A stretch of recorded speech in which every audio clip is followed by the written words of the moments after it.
Oh my god, Vash! Damn! Hello! Today we are playing Ghost of Gunsmoke, which is a Trigun fan game and dating sim where you get to romance of Vash the Stampede. I am a huge Trigun fan, so I'm super duper excited. This is the demo that just contains Vash, but the lovely developer has said that Knives, Wolfwood, and also Meryl will be coming in future updates and will be romanceable as well. Let's go! Type in my name as per usual. Pronouns are she, her. You've been traveling with someone else for a while now, haven't you? Look, it's my bub!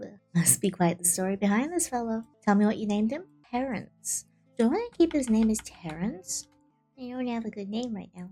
You must be confused why you're here. Well, if you must know, this is a dream. Sometimes you'll come back here so we can check on your progress through No Man's Land. I might not be the one greeting you next time though, who knows, could be someone entirely new. Depends on who you think about before you fall asleep. So, if I'm here, you must be thinking about her then. How sad. You haven't dreamt like this in a while, must be a sign that change is coming. Oh wait, what the heck? There are a series of guns shooting at a group of men sitting on their knees. Behind them is a large sinkhole. Aww man! This is getting dark real quick. As they're shot, they fall into the hole and sink, until there is no one left besides a woman holding a child with her back facing the group. A sly grin was on her face as she pressed her hat on the kid's head and shielded them from the barrage of bullets. Blood started to trail down her face, and the kid cries out. They all sink and fall. Is that me? I'm looking very traumatized. Oh, I love the background. I love the background and like the harmonica music as well. It's very reminiscent of the Wild West. My focus snaps back, suddenly to the miles of desert ahead. Same old sand, same old annoying worms. Walking through the dunes of No Man's Land wasn't exactly thrilling. It was easy for the mind to wander and allow festering memories to creep back into my brain. I used my arm to block the midday suns from my line of sight. Something else had been on my mind before I let my mind wander. What was it? My stomach growled. Oh, food. Man, I'm starving. I mutter more to myself than my traveling companion. Speaking of which, I fixate my gaze on the screaming man we captured, trapped tightly in a thick cocoon of rope. I couldn't wait to turn him in and forget his greasy mug. Greasy. Maybe burgers? Hey, we're getting close to your old stomping grounds. Know any good restaurants in town? Untie me now or I'll put a bullet in that little skull of yours. Well, actually, maybe we should just buy a ton of snacks instead and stay on the go. The tantrums were kind of funny at first, but it was getting a bit stale. Don't ignore me, asshole. A series of short beeps and boops came from my large companion. I tilt my head at his suggestion. Buy ingredients? That's a lot of work. I'm not sure if I'm up for it tonight. More quick beeping. Clearly, he's indifferent. He's a robot after all. Suppose it doesn't affect him either way.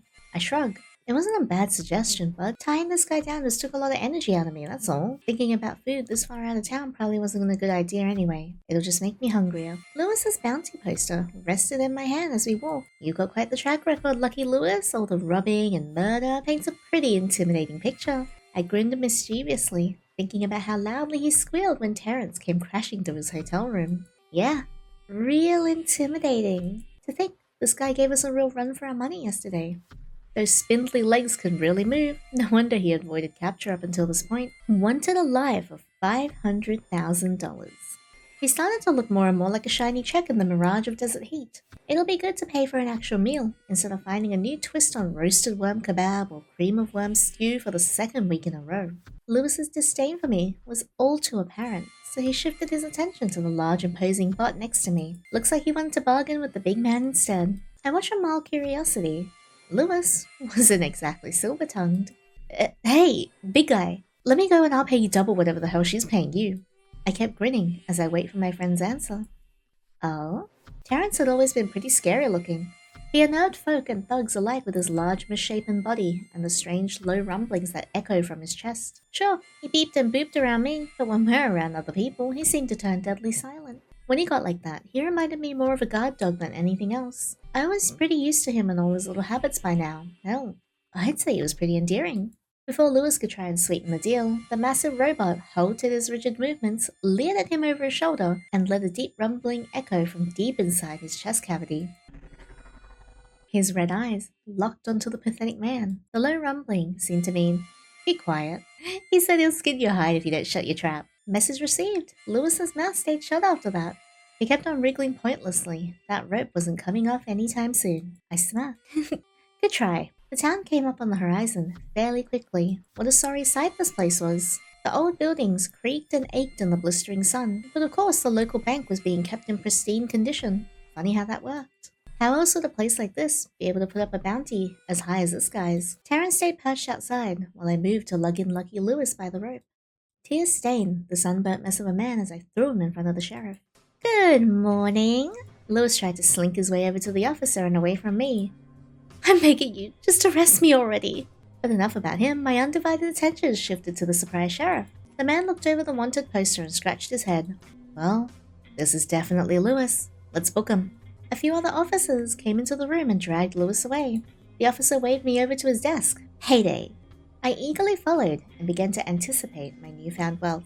$500,000 was nothing to sneeze at in this shithole economy. That was going to pay for any new mechanical bits and bobs, groceries, and a better gun cleaning kit and damages to the hotel. A different officer approaches with an envelope and hands it off to the sheriff, who threw it towards the end of the desk. Looked a bit thin. Huh? He raised a brow at me incredulously. What? I picked up the envelope and looked it over before tearing the top of it open to get a peek inside. Is there a check in this? What? No. That's your $50,000. My face scrunches up. The bounty said $500,000. It did. Then it got a reprint update. My heart stopped. Reprint? Yeah, you can go now. The officer pinched the bridge of his nose. Only now did I notice the stress lines all over his face. Trust me, it's a pain in the ass for us too, kid. July City Military Police want certain bounties to be prioritized over others, so they're making us lower the bounty on scumbags with lesser offenses. I was shell-shocked. When the hell did the military police get to pull stunts like that? Someone with deep pockets must have pulled some strings. But why? What bounty was so damn important? But we called the guy yesterday. Wouldn't that void the update? Nope. You brought him in today, so you get today's bounty. Well, who got the VIP treatment then? Vash The Stampede. I groan. You serious? A legendary outlaw with a reputation for destroying everything in his path. With his spiky hair and red coat, he stood out like a bullseye. The man who has slaughtered the innocent does the most evil of evil deeds with the price of $6 million double dollars on his head. Yeah, no, I didn't need another headache right now. Can you get out of here? I don't need a bounty hunter lurking around here. I pocketed the money and flopped out of the rolling chair. Please point me towards the bounty board. The man oh so graciously gestured forward to the entrance of the building. I slunk out of the station, kicked the door open haphazardly, and rendezvoused with my Terrence. Terrence made a series of excited electronic trills as my body made contact with his back. Looks like we'd be left out to dry this time, bud, all because of a sudden humanoid typhoon. A low bleep. His feet sunk a bit further into the ground. Hey, I don't like it either. Blame the oh so great city of July and whatever rich asshole wants him. They really have it out for this guy. My eyes lock onto the bounty board. Terrence, following not too far behind. Guess we're just gonna have to dive into another hunt. Anxiety hit my gut as I read the newly printed wanted posters. Geez, they basically just took a few zeros off the end of all of these. We'd sunk a lot of time and money into tracking Lewis, and we had nothing to show for it. The money we did make was maybe enough to buy food for a few months. That didn't include repairs, new equipment, or hotels. We'd have to scrape by for a bit if we wanted to make it last. No one had really caught my eye. Andy the Bull, 3-Eye Elliot, New Neo Newton. None of these were even worth sneezing at anymore. There had to be someone. My eyes froze on a certain name, a certain face, certain wrinkles, and certain dull eyes. I didn't even bother to read the name. I didn't have to. I knew him, just by a different name. The Shepherd. After years of staying under the radar, this scumbag coward piece of trash had a bounty on his head. It wasn't nearly as high as some of the others on the board, only $40,000. Like that mattered anymore. I ripped Shepherd's wanted poster off the wall and read the small blurb of information scribbled on the side. Last known location. He had been here only a day ago. He had not participated directly in the slaughter, but nothing stung worse than his betrayal to the gang, to Fox. Without another word, I quickly approached Terrence and pressed a button on his chest, opening it up to reveal a small assortment of items. I dug into a small lockbox near the back of the storage area. In my grip was a photo faded and tattered by the passage of time. Depicted were a number of different men and women standing together in front of an assortment of motorcycles and cars. A series of faces were circled with pen. A different colored pen had added X's on top of many of the circles. 4 remained without an X. I ran my thumb over the visage of an older-looking man. His posture was relaxed, with his hand resting on the shoulder of a lone child. I was gonna tear him apart for what he did. I stuffed the photo back into its box, slam it closed, and shove it back into Terrence's chest cavity. My hand stayed steady on the cold metal for a while. I flinched as Terrence took a step back and points eastward. He never spoke, but he always seemed to know just what to do to bring me back. He needed me to focus on what had to be done. Hell or high water, I would seek the shepherd. After about a day of traveling, we arrived in a new town. If our sources weren't trying to bullshit us, he was somewhere around here. My mind wandered back to my time with the gang. I remember pulling away from him when he grabbed my arm. I wanted to help Fox. She was the one who took me in after all. Well, it was more than that really. The few years I got to spend with her were the best years of my life. Shepard insisted that saving Fox at that point was a lost cause, that the weasel was gunning for her. He probably said some other things too, but none of it mattered. He knew what was going to happen and he didn't say anything to stop it. His loyalty meant nothing. His care meant nothing. This guy sounds like a real piece of crap. What did he get up to after he left? Not that it mattered, it shouldn't matter. It would be easier to focus on what he did and worm. I grimace as it lands on my arm. My stomach turns at the thought of another bug-based stew. The disturbance was enough to make me take notice of the gloomy-looking town ahead. I could barely remember the trek here. Time always flew faster when I thought about the past for too long. The memories of many desert travels with Terrence just got brushed over. Nothing really memorable tended to happen anyway. Just a lot of walking or sleeping, an occasional story here or there, that's all. Apparently, Shepard was somewhere in this small town named Little Augustine. He was an avid drinker from what I remembered. That was enough of a hint to know where to start my search. Time to scope out the local bar. The town itself, if you could even call it that, was fairly small. It was mostly snack vendors, shacks, and outhouses. Wait, how many outhouses does a town need? But there was a pretty lively-looking bar sitting off somewhere in the middle of this dull assortment. It was definitely a pit-stop town, and no plan, even fewer reasons for people to even settle here. Before stepping inside, I lightly nudged Terrence. I need you to disappear for a bit, bud. He was too big not to draw attention. Terrence's presence usually brought a sense of unease to regular folks. Shepard would probably book it. Terrence didn't seem to mind. He heaved himself over to the alleyway nearby, careful to stay in the shadows and dim his lights. The corners of my lips turned up into the smallest smile. He slowly lumbered past me, heaving his full weight from one foot to the other. Despite his size, he always reminded me of a turtle when he tried to sneak around. Alright, steady your mind, Yinny. Time to hunt. I pushed open the doors. Woohoo! Ooh, I really like the art. The scene was crowded, people happily singing songs that they didn't know the words to. A waitress trying her best to push past groups of men without spilling anything on her tray, and a few people chatting. I spotted an open bar stool next to a very drunk man in a red coat. Is it he? Who was laughing with the barkeep. While he was trying to stumble his way through a bad joke, I waved down the barkeep for some water. He was more than happy to excuse himself from the weird man. As the barkeep walked over to me, I placed Shepard's wanted poster on the table. He narrowed his gaze at me. Have you seen this guy around? A lot of people come in and out of here. Come on, leathery skin, ugly mug. You can't miss him. I had pushed on the topic. The barkeep's eyes stayed steady on mine. Either he was uncomfortable or he knew something. He had to know something. I stared him down. Excuse me. The voice is so nice. Oh my god, my boy. Oh, my husband, my love. Oh, I love you. A soft voice cut through my plans and I was suddenly faced with a spiky-haired blonde, a wide toothy grin on his face. He was sporting a pair of big nerdy-looking sunglasses that awkwardly slid down the bridge of his nose when he laughed. Oh, it was the guy who was telling the bad jokes earlier. I think I blocked his voice out now, but now he's vigorously waving his hand in front of me. Can I help you? Oh, you just seemed a bit down, friend. Got something on your mind? He's so cute. The drunk seemed to mean well, but it was concerning how quickly he picked up on my sour mood. I needed to calm down and blend in a bit more. If Shepard was here, like I thought, then I need to lay low. I took a sip of my water and leaned my arms against the bar top. I'll humor him a bit. I'm just looking for someone is all. Who? I really doubt you know him. He leaned towards me playfully. Oh, he's so cute. Look at that little smirk. Oh my god, I love him. Try me. I've met a lot of people. The voice acting is so good as well. They sound really similar. I tapped the wanted poster and he squints at the photo. He looks sort of familiar. Oh? Really now? He was pretty drunk. Daddy actually recognized the guy and just wanted someone to chat with. The man was nothing but well-meaning. Not a lick of danger to him. He used to be part of the Red Fern gang. Ever heard of him? I was ready to challenge this nerd. No way he'd know this one. There was a beat of silence that hung in the air as his eyes flashed bright with recognition the moment the name left my mouth. I have, actually. There was some history behind that statement. Clearly, not expecting that kind of answer, I couldn't hide my confusion. You have? How? The Red Fan gang had all but disappeared 7 years ago. Any known remaining members had scattered to the wind, none were particularly notable besides... Why do you know about them?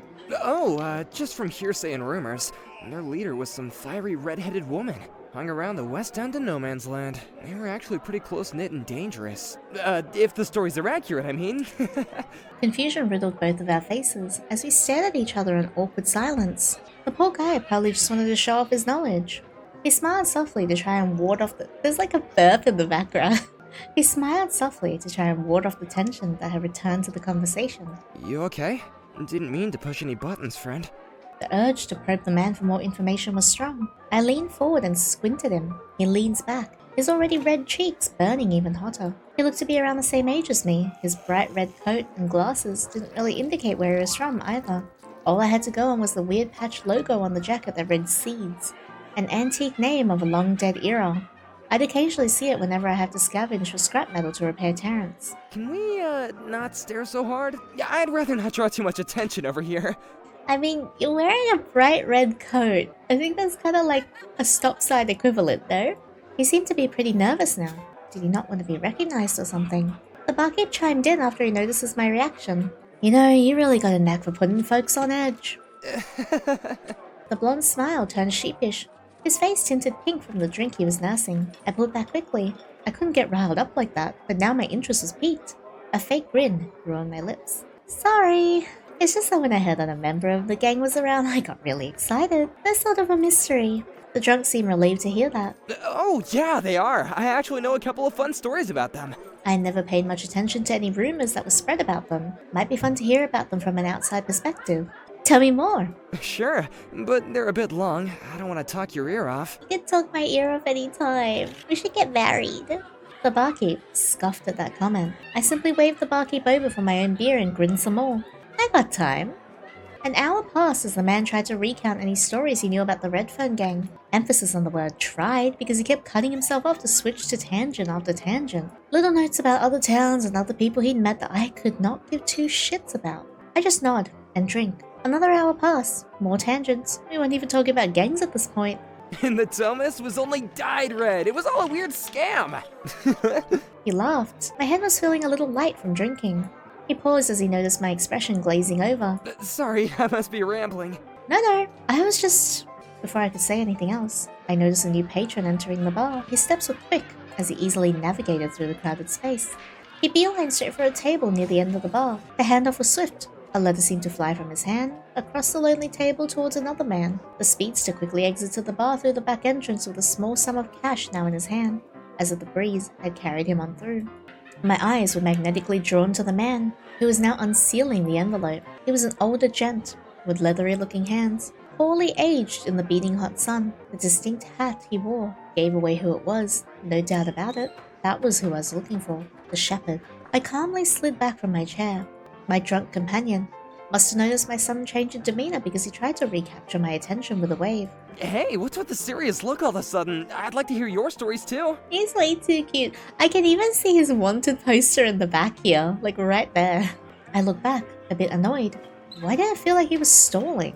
I'm afraid I don't have much to share right now. We should try to avoid starting trouble. A chill ran up my back at his slight change in tone. He still had that goofy grin plastered on his face, but his observation was strangely blunt and leveled. I keep my cool and grin. What if I wanted to? The intense energy immediately fizzled from him as he leaned in closer to me. I don't think it'd be the best place for that is all. Folks here are just trying to lay low. Why is his, voice, when it's, a little bit, more serious? Why does it sound so hot? I'm guessing you are too. He nodded and didn't elaborate further on that note. Why not try to make a new friend instead? Variety is the spice of life after all. God, he's so sweet. He lightly tapped his mug of beer against mine. Cheers! Oh my god, you are so cute. Doubt he could even hurt a fly. Who would a guy like him be hiding from? The annoyed aura I must have exuded melted to match his energy. I think you're right when you were talking about making new friends. The strange blonde's eyes sparkled at my words. Yeah? he's like a little puppy. Time to make a new friend. Over there. Hello. Break some ice and all that. His smile quickly faltered, and he heaved a heavy sigh. Poor guy. Maybe in another life, but my fate was being tugged elsewhere. I made my way over to the far table in the corner. Shepard didn't lock eyes with me as I rested my hand in front of him. His digits started to fidget on the glass of rum in his hand. Look, I don't mean to be that person, but Shepard kinda hot. Something I can help with? The room seemed to drop out from around me as my eyes burned holes into his downturned face. Look at me. I stared down at him. Memories of flying bullets and screams overtook my senses. He continues to avoid my gaze. Do you know who I am? Like you really need to ask. Then you know why I'm here. He pulled a lighter from his pocket. You made a mistake getting your name plastered on a wanted poster. A callous thumb casually flicked it open and closed. And now it's gonna get you killed. That's the risk I've known my whole life, kid. I hated how tired he sounded. He wasn't scared of me. His gaze stayed glued downwards, even as I reached back to unholster my pistol. But my hand had nothing to grab onto. There was nothing there. Where was my gun? My head whipped around to see what could have possibly happened. Shepard was finally taking notice of my fumble. Shit. That's when my eyes lock onto a familiar crimson coat, trying to crawl away from behind me on the floor. Vash! My eyes bore into him as he sheepishly turned back to me, my guns in his hands. I wouldn't say that was a good icebreaker. How did you... When? I noticed Shepard shifted positions. He briskly reached for something in his jacket. Before I could even think of what to do next, the sight of the weapon was aimed at my face. It was far too late to try and bum rush him. Cover. Look for cover. But there was nothing close by. I could feel my heart drop and my mind crawl to a slow stop. It was a shame that I couldn't even recall anything of note at the moment. I felt my senses become overtaken by a familiar sense of sinking, falling. Oh no! A subtle pain shot through my body as I was yanked back. It wasn't the searing pain of a bullet hitting my body though. It was more like being squeezed against something warm. My vision was suddenly overwhelmed by warm blue hues boring into mine. My eye shifted up and a metallic teal arm was reverberating slightly at the impact of a bullet. A bullet that would have killed me fell harmlessly to the ground. Oh, he's so close! Wait, I know this is a serious situation, Vash, but you're very close, and you're also holding me against you. Are you okay? I could only stare back as his other hand pushed me closer into his chest. Oh my god. This is me right now. This image right here. He was shielding me from further gunshots. Everyone in the bar began to shuffle around. Gunmen were beginning to draw their own weapons, reckless grins growing on their faces. Regular patrons and staff members were running for the hills too. And in the ensuing chaos, I saw Shepard tear through the crowd and blend into the chaos. Who shot first? Han? Solo? Well, whoever shot first ain't getting me. Me neither. People were shouting left and right, crashing and breaking through furniture. By the time the normal patrons had already left, the bar was absolutely tarnished and brimming with drunk idiots looking for any excuse to punch someone. I noticed that the blonde was staying put. Was he crazy? Those guys would tear him apart. Perfect. Oh, I got a little love heart. I quickly pushed myself away from him, taking back my guns from his loosened grip. What the hell, man? As I got up, one of the thugs tried to bum rush me. I just took a step back and watched him tumble into a table. Hey, watch it. Damn it, these idiots were in the way. As another one rushed me, I noticed him leading with his fist. I take a step back, then another as he continued to throw punch after punch, but nothing landed. I was practically dancing around this chump. Eventually, we made our way over to a table with some bottles sitting on them. I threw one up in the air and his eyes stopped following me and shifted to the bottle. I took the opportunity to roundhouse kick him in the jaw, sending him flying to the floor. Oh my god, wait, I'm so cool. Down you go. I caught the bottle and quickly threw it at the third guy who was trying to aim his pistol at me. It fell right on his ass, glass lodged into his forehead.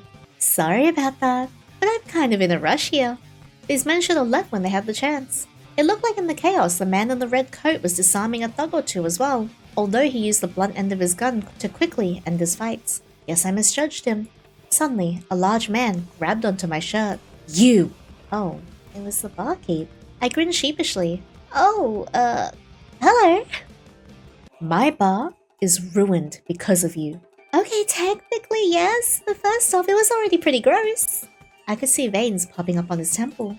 Uh, maybe we can start fresh? Guess not.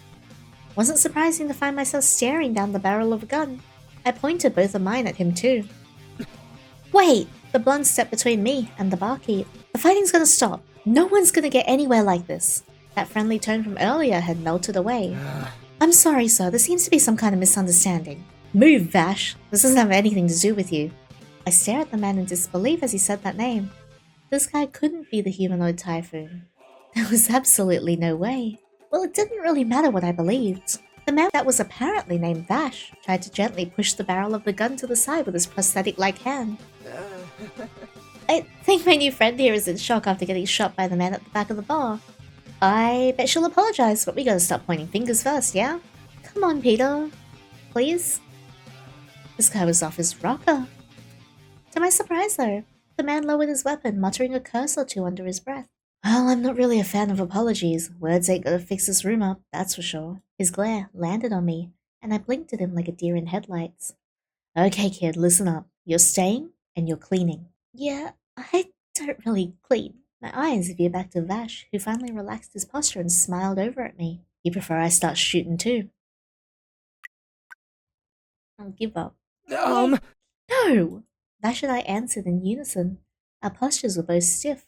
A broom was held at my face and smacked me hard in the nose. Vash's face was left unscathed and a simple rag was thrown his way. He fumbled his catch. You both started all the chaos in here, so now you're both gonna fix it up. Vash smiled graciously at the barkeep. I grimaced. Well, I guess I should be grateful that I didn't have a hole the size of a shotgun blast through my chest right now. Great. That big glasses-wearing dork saved my ass twice now. How long have I been cleaning? Oh god, the place really does look like trash, and the window's broken. Vash started to clean up the mess of broken bottles at the front of the place, while I casually began to sweep the floor in the back clear of any debris. When my broom brushed up against a piece of white paper, I paused and picked it up. This was the letter Shepard had received earlier. Please arrive at Capital's Crest in a week's time. I will wait for you at the chapel. Huh. No name, no context, no dear, or even just a hello. But there was a place. Capital Crest. I'd only ever passed through there, so I didn't know it very well. I think there was some festival there that put them on the map. I stuffed the letter in my pocket and continued to sweep in silence. In truth, my mind was still buzzing from the earlier encounter. Seeing Shepard again was throwing me off. I despised seeing him look like such a sick old dog. What gave him the right to exist so quietly? He didn't deserve the extra years time had given him. My fist clenched tightly around the handle of the broomstick. So, are you a bounty hunter? I snapped back to the present at the sound of Vash's soft voice. His hand was haphazardly ripping a random array of wanted posters off the wall as he waited for an answer. Before he could grab another, my hand reached it first and I ripped it off myself. The poster was damaged, but it was still legible at the bottom. Vash the Stampede, wanted alive. 6 million double dollars, it read. The man with the poster also had a dorky smile on his mug like the one in front of me, although it faltered in his eyes. Yes, sir, and you must be that walking disaster I keep hearing so much about. He's the reason why every other goon's head was worth breadcrumbs now. And that long line of zeros across the paper captured my attention, and Vash froze. You should get them to take a better picture. It's not exactly intimidating. I didn't watch for his reaction as I stuffed the wanted poster in my pocket and continued to clean. You're not interested? Of course I was. His bounty was enough for me to retire 20 times over, but you're wanted by the July Military Police, right? Yeah? July is in the opposite direction of where I need to go. I stated it plain as day. Hunting with the rest of the Redfern gang was always going to take priority. Always. Money was just a means to get to that goal. My broom lightly hit the back of Vash's legs. He made a yelp sound and I grinned. Pretty jumpy for the most dangerous man on the planet. Then again, maybe those jumpy reflexes were the reason he was alive. He is so cute. I'm so in love with Vash. Look at his like little puppy dog eyes. I feel so bad for Vash as well. I just want to hold his hands and kiss him on the cheek and tell him that I'll protect him and everything's gonna be okay and he doesn't have to run anymore.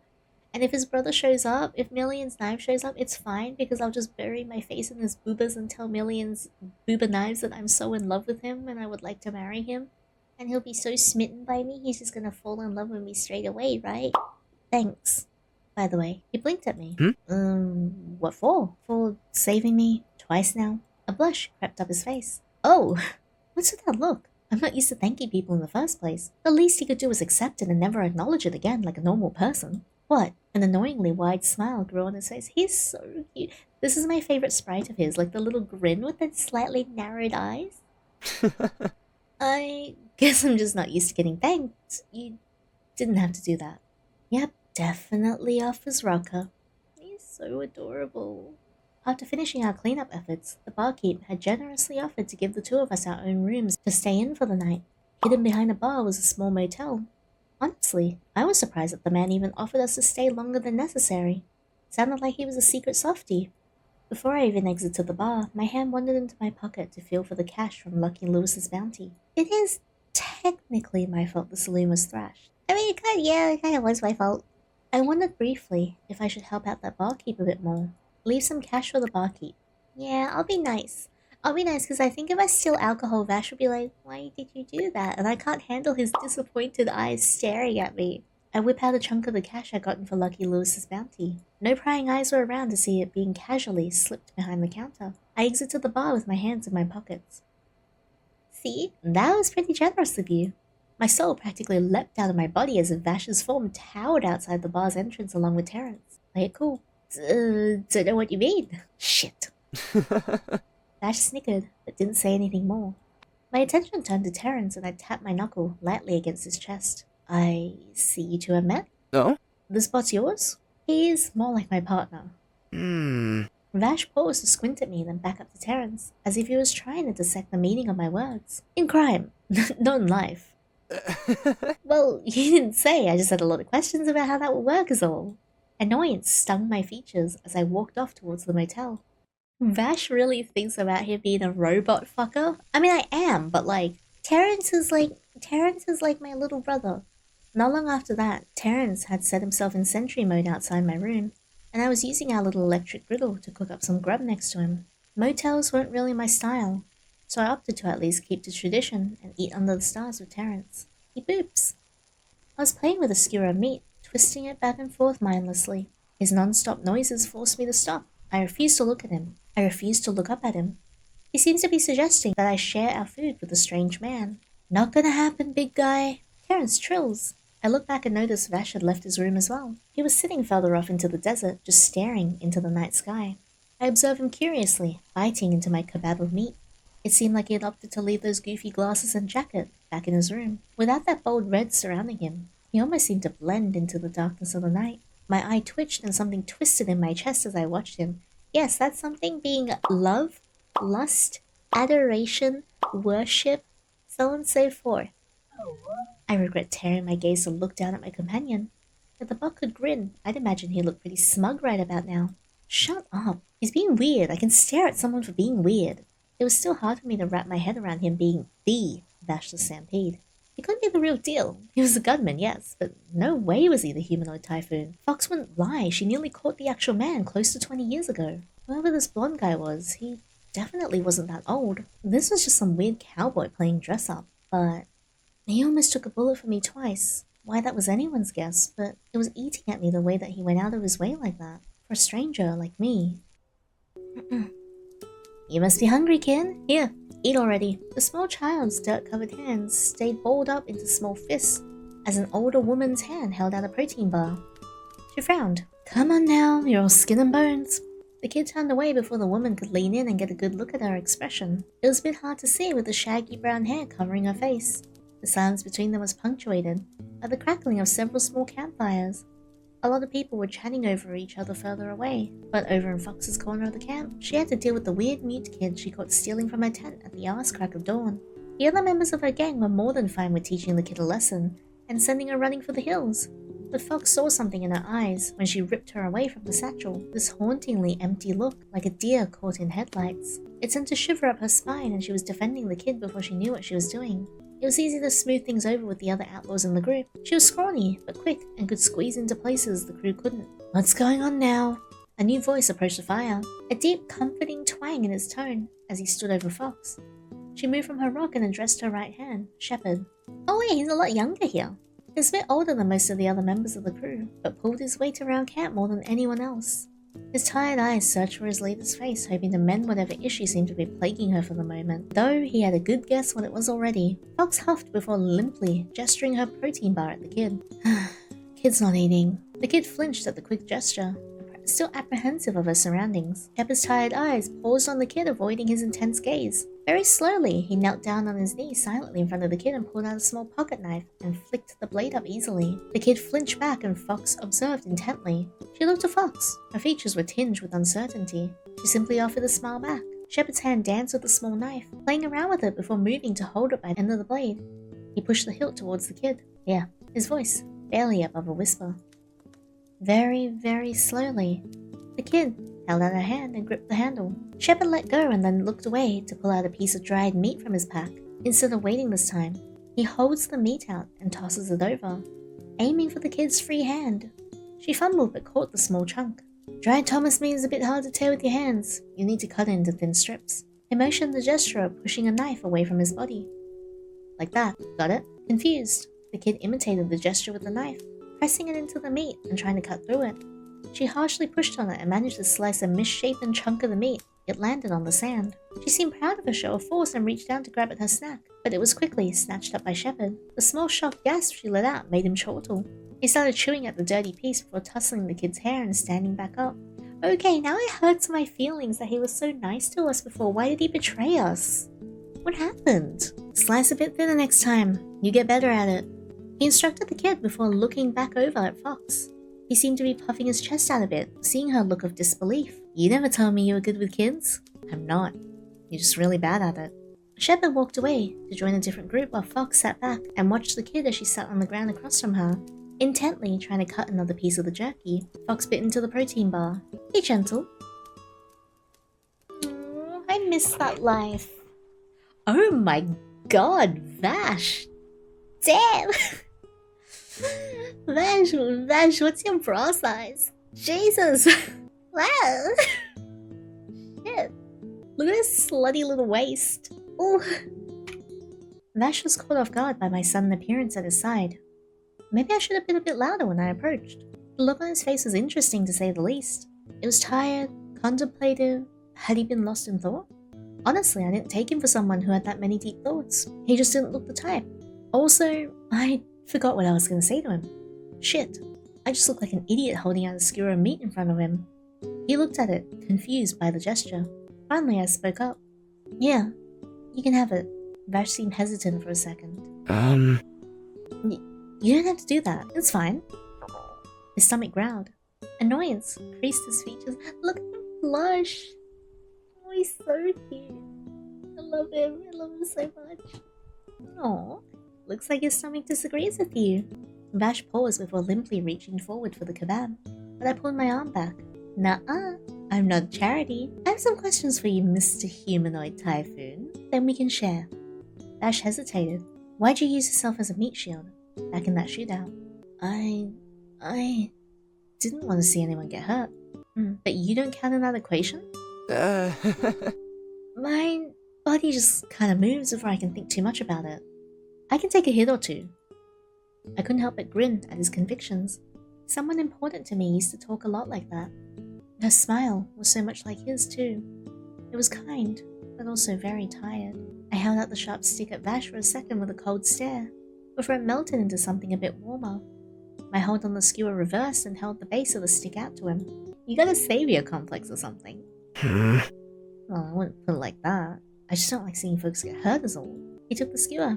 His face lit up as he took a bite of the meat. Wow, this is pretty good, thank you. He scarfed down the rest of the food a bit too quickly. That really hit the spot. My gaze moved to the stars. It's whatever. Far from it. I don't like to splurge our money, but I make an exception if it's for cooking. We can't really travel with perishable ovens, so dry spices really came in handy. It took a lot of experimenting around, burning food, making different dry rubs, burning more food to get my dinner exactly how I wanted it. Vash looked confused at first before smiling widely. Well, I wouldn't say Octavent barbecue spice is whatever, but I appreciate it nonetheless. My eyes widened at the strange man. You could tell what I used. How? I took an eager step forward and stared at him, a bit dumbfounded. The fact that he knew what city it came from, he must be a real connoisseur. I move around a lot, so I've tried lots of different kinds of food. He looked off to the side nervously. You must be too. Most traders don't really sell that stuff outside the city. My pride swelled. I do. In fact, I've been to most of the major cities, so I pick up some interesting stuff. Oh yeah? That's pretty cool. Yeah. There was a bit of awkward silence between us, before Vash flipped the empty skewer, holding out the base and allowing me to take it without any hesitation on his part. I took hold of it, but he held onto it for a second, like he wanted to ask something, but ultimately kept it to himself. My mouth stayed shut too. Small talk is definitely not my strongest suit. Actually, to be plain, I freaking hate it. There's another beat of silence. So, are you planning on traveling some more soon? He piped up to break the steady silence. He must have just felt awkward, or maybe he just sensed my own. I raised a brow. I am. What about you? He nodded. I am too. Almost in sync, we both pulled a letter from our pockets. He held the folded piece of paper very carefully as not to crease and damage it too much. Back when I had found my own letter, I crushed it like a tissue, so it was a little worse for wear but still legible. Capital Crest. Capital Crest. We stared at each other for a second. Oh, right. Oh? Wait, really? That's great. You really like it there. They have this festival there once a year that you can't miss. We're not going for sightseeing. What? He seemed to pout over that. I'm only going so I can get that guy from the bar. Oh. His features seemed to stiffen at my words. I didn't mean to upset him further, but he might as well know. Are you after his bounty? I paused for a beat. He didn't need to know the full truth. I nod. He frowned, and his gaze shifted to the sand. And I'm not gonna stop looking. No number of near-death saves from you is gonna change that. His brow furrowed. He wouldn't look up. I've upset him. No, not my beautiful husband with the big titties. Why did his reaction bother me? Come on, just look at me. Give up on this. As if he heard my thought, his bright blue eyes locked back onto mine. Can I make an offer? Well, wasn't expecting that response. I silently waited for his reply. I'd humor this one last time. Let me help you. Huh?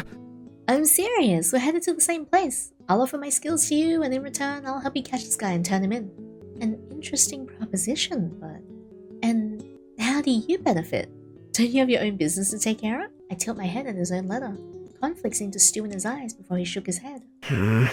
I can do both. Handling this peacefully is possible. It has to be.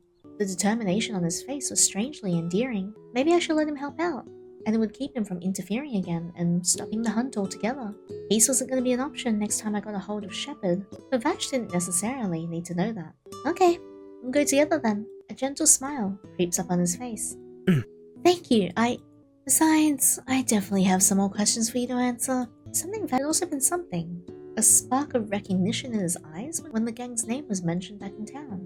I mean, the Red Fang gang wasn't exactly small back in their heyday, but maybe he knew about some of the other members. That was a decent enough reason to keep him close by. Oh? About what? I stuck my hands into my pockets and started to walk away. I didn't need to elaborate for him. Yes, I do. I want to sit and talk with him more. Look at him. Look at his gorgeous face and gorgeous everything. Vash hurriedly sprinted after my retreating form. Hey, hold on. You gotta let me know what it is or I can't help you. I have a whole week's trip to ask you stuff. It can wait. Right now, I'm tired. I store all of my cooking materials inside Terrence's storage as we approach the motel once again. Vash's hesitance lasted for a few seconds, but eventually he took a step forward to his own door right next to mine. A gentle smile formed on his face. Okay, that sounds like a deal. Usually I'm pretty good at reading people's faces.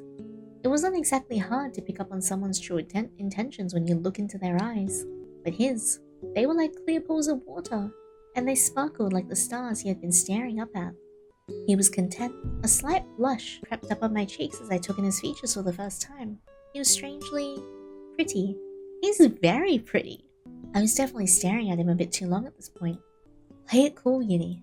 Pleasure doing business with you, Vash the Stampede. As if in time with my grogginess, Terrence beeped and began to keep watch over the land around us once again. He always went into sentry mode this late at night. I felt Vash's gaze settle on the two of us. Same to you.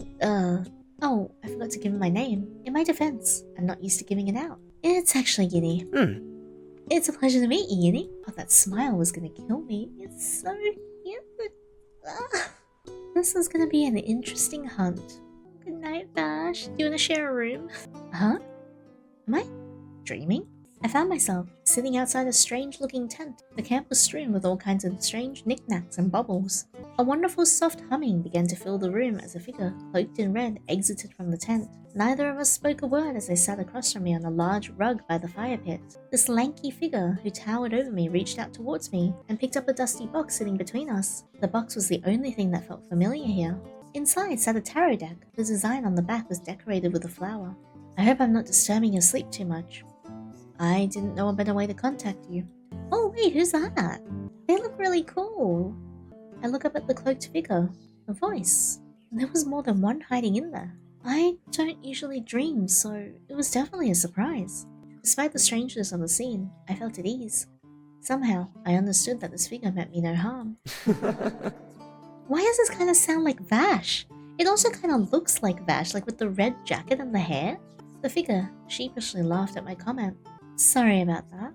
The figure began to shuffle their deck of cards with the grace of a practiced player. Are you gonna do a reading for me? Ding ding, you pick up on things fast. I went a little all out for, hey! While he was talking, my hands were wandering to the small table sitting behind us. There were a lot of snacks set up on top of it. I stole a donut. We were gonna eat after we finished up with business. Come on, you gotta let me do my thing. Please? He even kinda acts like Vash. I still shoved the whole donut in my mouth and licked my fingers clean before turning back to the figure. You can't blame me for being curious. I've never had a dream donut before. Well, did you like it? It tasted like a cloud. Hand me one too then, would ya? I tossed my gracious host a donut from the table and watched as they perfectly anticipated its landing destination. Strange. Before he had used a mostly human-like hand to grab the deck. Now that I was observing the other arm, I noticed that it was made out of what looked to be like black bramble, twisting into a muscle-like structure. Just like Vash's other arm. Dangerous to the touch, but beautiful. The figure moved the donut into his hood and hummed as they ate. Okay, enough fooling around, we really have to do this. Oh yeah, tarot. Time to pick a card. Oh, let's go with this one. Oh, the star. The star. The star card is a symbol of hope, inspiration, and healing. In the context of new beginnings, your new pursuits are guided by a sense of hope and optimism. This card encourages you to seek out your desires. Trust that it will bring you love and peace. Oh, the love and peace! He made a little peace sign and crossed his index and middle finger. I tried to imitate the hand movement back at him. So cute. Love and peace doesn't sound so bad, I guess. Oh, the lovers! The lovers card represents deep emotional connections, partnerships, and choice. This card signifies a significant relationship on the horizon. Remember, love is not just about deep passion, but also about compromise and being true to your values. How cute. You rolling your eyes at me? No! The Fool card is a powerful symbol of new beginnings, spontaneity, and taking a good old leap of faith. It suggests that you're at the start of a new chapter in your life, particularly in the realm of love. Soon enough, you may be changing your job title to Love Hunter. Embrace the sense of adventure and openness that comes with this card and be willing to take risks in the matters of the heart. This tarot reading, it's signaling a new romantic journey. Yes! Is it with Vash? Or Millions Knives? It's saying I should be hopeful and open to new change. Yeah, is anyone surprised that I like Millions Knives? I just want to hug him. This reading was strangely optimistic. I could feel my cheeks getting a bit warm the more I tried to read into it. Romance wasn't really something I considered for myself. I would have just said it wasn't in the cards for me, but they literally were this time. The figure nods vigorously. Very interesting indeed, my friend. So, what was the point of this? Why show me my future? Well, it's not your absolute future. You're the conductor of your own train of fate. I just figured it would help ease your mind a bit to know what might lie ahead of you on the path that you chose. I grinned callously at his optimism. You really think I can change my fate? I know so. The warmth and certainty in his voice shook me. No one's ever insisted I could do more. Was it possible to be more than just a ghost of the past? I sighed, and my eyes shifted down to the cards I had chosen. Is this gonna be a recurring thing with us? I gestured from the cards back to him. The figure crossed their legs, matching my own relaxed stance. He tilted his head. Would you like it to be? Suddenly, my head felt light. I was being pulled away by an overwhelming force. I think you're gonna wake up pretty soon. These dreams wouldn't benefit me, really. It had nothing to do with Shepard. Why did this figure want me to look to a possible future? Why did they want me to look forward? And why did this encounter make me feel so... Light blinds me. and my eyes flutter open. Hey! Oh, he's so close. The first thing that shields me from the overpowering morning suns through my window was not my usual companion, but a distressed-looking blonde. Okay, Terrence started freaking out after I knocked on your door and I don't know what to... Hey, were you crying? Still groggy from my rude awakening, it took me a few seconds to realize that Vash's hand was trying to wipe some dust and drag tears from my face. I don't pull away, but I feel his hand jerk away suddenly with a yelp. The blur of red was ripped away in Terrence's grip, an alarm ringing from his body as he tightly gripped Vash. Oh, he was still in sentry guard mode from last night. I'm sorry, I swear I wasn't trying to do nothing. Honest, ow! Disengage, false alarm, bud. As soon as my command was stated, Terrence suddenly released his visceral grip on Vash, dropping him into the sand. I ran my head and looked down at the man as he squirmed around, trying to get his bearings back in order. Sorry about that, not used to having other people with us in the morning. Vash grimaced as he sat up properly. Make sure to warn me next time, please? I will. Next time. That didn't sound too off-putting to me. Hehe. For some reason, I found his words comforting. He still wanted to be here. Can he be here forever? Ready? I look up to see Vash extending his hand to me once again. We better get moving to the next town before it gets too hot to travel on foot. I think we're not too far out. His smile was warm and comforting. It reminded me of a strange dream can't quite remember what that dream was about anymore. Damn! Maybe it'll come back to me after we eat. I stop staring up at the doe-eyed man and finally take his hand in mine. Yes! Yeah, let's get going. Aww. End of demo. I really like the series and I think this is done really well. The world building is very excellent. You can tell that you're wandering around in no man's land. The art is gorgeous, the voice acting is so good. I loved it. I'm so happy. I adore Trigun so much. I love Vash so much. I have like the really nice Vash figure as well that I got for Christmas. Which is like... Oof. Let me bring it up. Which is like this one. I love it. But yeah, if you guys would like to play this game, which I highly recommend, and support the devs as well, I put the link in the description box below. Thank you so much for journeying through No Man's Land with me. If you guys like this video, please give a thumbs up, and don't forget to subscribe so you don't miss out on future videos as well. Also, if you guys like to leave a comment, feel free to drop one down below. I would actually love to hear if you guys are fans of Trigun as well, and if you are, what your favorite character is. But thank you so much for watching, and until next time, take care!